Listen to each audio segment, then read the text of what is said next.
Nagbiyahe po tayo ngayon papuntang Prince George. So umalis kami sa Port St. John mga 12:30 ng tanghali.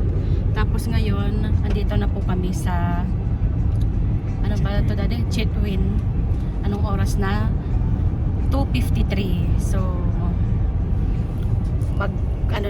mag alas 3 na. Andito pa rin kami sa Chetwin, guys. And ito yung ano namin sa harap namin, papakita ko sa inyo, guys. So ayan. So ganito ngayon yung daan sa Chetwin. So titignan natin mamaya din sa Asuseta tsaka sa papuntang Prince George. Sa Mackenzie daw. Mackenzie, tapos after Mackenzie, sana yun natin? Prince George na? So ayan, update ko kuya ulit mamaya. So, hi guys, so update ko lang kayo guys. So na-stranded po kami ngayon dito sa may sa Pine Road. Mayroon daw kasing parang nahulog nahulog yung snow pababa sa highway dito sa dadaanan, kaya ito na-stranded kami dito guys. So kakarating lang namin 3:40 dito sa Pine Road. Parang 2 hours and 30 minutes na lang to Prince George. So ito guys yung harapan namin. Ayan guys, yan yung harapan namin. So sana maging okay ang lahat para makadaan na po tayo at hindi na po tayo ma-delay sa pupuntahan natin. So malapit na rin po tayo guys sa awa ng Diyos. 2 hours and 30 minutes na lang doon sa pupuntahan natin. Then lumabas yung asawa ko sa baba, nanigarilyo lang. So ito yung environment natin guys. So ayan. Ayan yung harapan namin guys. So 5 PM na guys dito. So kanina dumating kami 3:30, ngayon 5 PM na. Hi guys, i-update ko pa rin kayo. So until now, andito pa rin tayo sa may Pine Pass Road. So 5 o'clock na dito ng hapon. So dumating kami dito is 3:30. So ngayon is 5 PM na. So halos magdadalang oras na kami dito guys. So ito pa rin yung sitwasyon namin. So nakikita nyo, madilim na po yung background ko.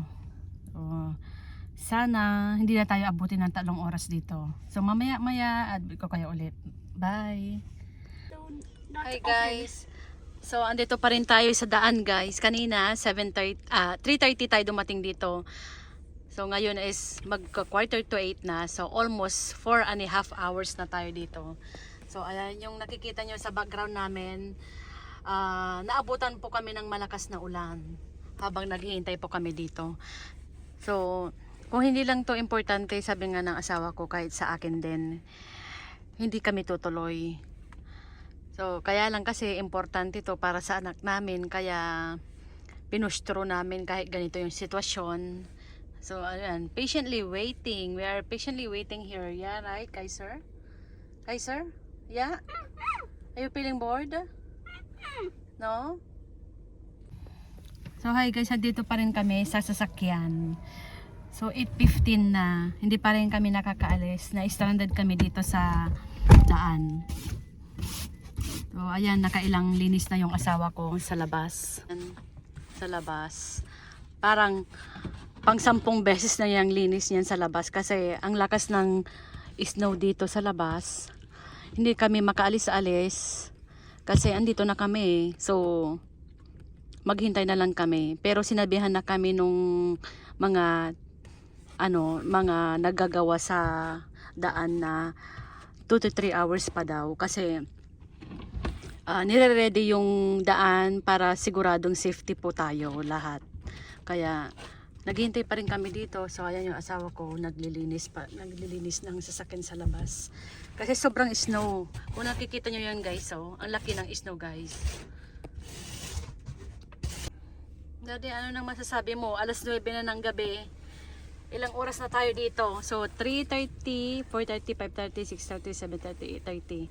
So 5.5 hours. What can you say about our trip today, Kaiser? Kaiser? Ha? Daddy, ikaw? what to do. And wait. What to do yan eh? It's important. ما في مشكلة or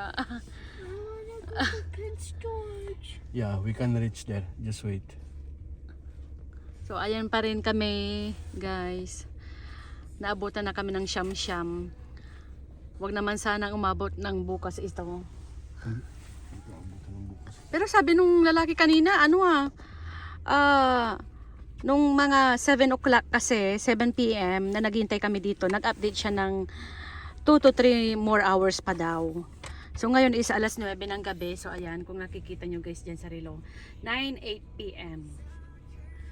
So nag-start kami dito, naghintay, 3:30. So ngayon is 9:08 p.m. na ng gabi. So ayan, dito pa rin kami. Nakaihi na rin ako dito sa loob ng sasakyan. Tapos itong dalawang kasama kong lalaki is umihi sila syempre sa labas. So ako lang yung nakaihi na dito sa loob ng sasakyan. Then buti ito yung mga gamit namin. So buti nagdala ako ng mga tinapay namin, mga sandwich, nag-order ako sa North Bean ng pandikoko, Spanish bread, pero syempre mas masarap kainin pag mainit-init, 'di ba guys?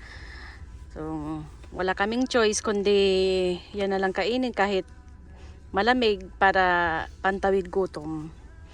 So sana by 9:30 makaalis na kami para insaktong 6 na oras kami nandito sa daan.